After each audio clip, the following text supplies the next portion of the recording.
कोल्हापूर जिल्ह्यात गेल्या 7 ते 8 दिवसांपासून चालू असलेल्या मुसळधार पावसामुळे आता आपण कोल्हापूर जिल्ह्यातील ही पंचगंगा नदीची परिस्थिती पाहू शकतो। एकंदरीत जर बघायला गेलं तर यामध्ये पंचगंगा नदीची परिस्थिती जर आपण विचार करायचा झाला तर ते साधारण 36 फुटांपर्यंत 36 फूट 6 इंचापर्यंत पंचगंगा नदीची पातळी आपल्याला गेल्याचे पाहायला मिळते आणि 39 फूट जो कोल्हापूर जिल्ह्यातील पंचगंगा नदीचा जो इशारा पातळीचा जो एक इशारा पातळी आहे ती साधारण 39 फुटापर्यंत आहे आणि अवघ्या काही तासांमध्येच साधारण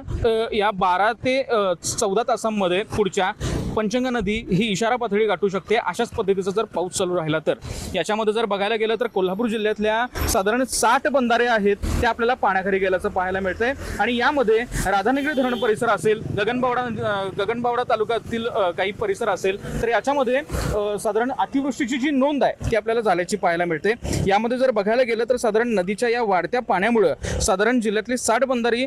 पाण्याखाली गेले आणि त्यानंतर ही जी वाहतूक आहे ती काही ठिकाणी विस्कळीत झाल्याचं पाहायला मिळते। आता मी माझ्या सहकार्याला विनंती करतो की आता यामध्ये जर बघायला गेलं तर कोल्हापूर जिल्ह्यातील हा जो पंचगंगा नदी घाटाचा जो परिसर आहे यामध्ये हे साधारण गायकवाड पुतळ्यापर्यंत जे पाणी आहे ते आपल्याला आल्याचं पाहायला मिळतंय आणि एकंदरीत जर बघायला गेलं तर इथं ही जी परिस्थिती असाच जर मुसळधार पाऊस घाटमाथ्यावर किंवा धरण क्षेत्रात जर चालू राहिला तर ही जी नदीची पाणी पातळी वाढून याच्यामध्ये गायकवाड वाड्यापर्यंत हे पाणी केव्हाही येऊ शकतं अशा पद्धतीची जी परिस्थिती आहे ती आता निर्माण झाल्याचं पाहायला मिळतंय आणि यामध्ये बघायला गेलं तर हा जो शिवाजी पुलाकडे जो जाणारा मार्ग आहे तो केव्हाही बंद झाल्याचं आपल्याला पाहू शकतो। एकंदरीत जर बघायला गेलं तर यामुळेच प्रशासन देखील आता सतर्कता बाळगून आहे। याच्यामध्ये दिवसभर कोल्हापूर जिल्ह्यामध्ये साधारण शहरामध्ये जर बघायला गेलं तर उघडझाप जरी सुरू असली तर पश्चिम घाट माथ्यावर मुसळधार पाऊस चालू आहे। त्यामुळे राधानगरी, दूधगंगा, तुळशी, वारणा आणि कासारीसह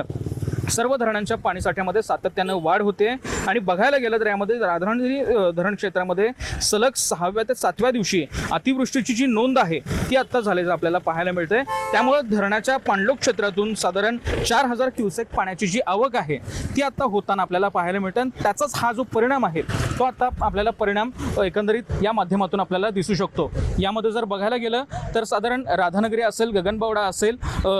किंवा शाहूवाडी तालुका असेल याच्यामध्ये सलग 6 ते 7 दिवस अतिवृष्टीची जी नोंद आहे ती प्रशासनाकडून करण्यात आलेली आहे आणि त्याच्यामुळेच जे एकंदरीत जर बघायला गेलं तर याच्याच दखल म्हणून प्रशासनाकडून सतर्कता बाळगण्यासाठी NDRF पथक यामध्ये दाखल झालेलं आपल्याला पाहायला मिळतंय आणि ते देखील सतर्क असल्याचं आपल्याला पाहायला मिळतंय। यालाच मराठीसाठी मी निरंजन, कोल्हापूर।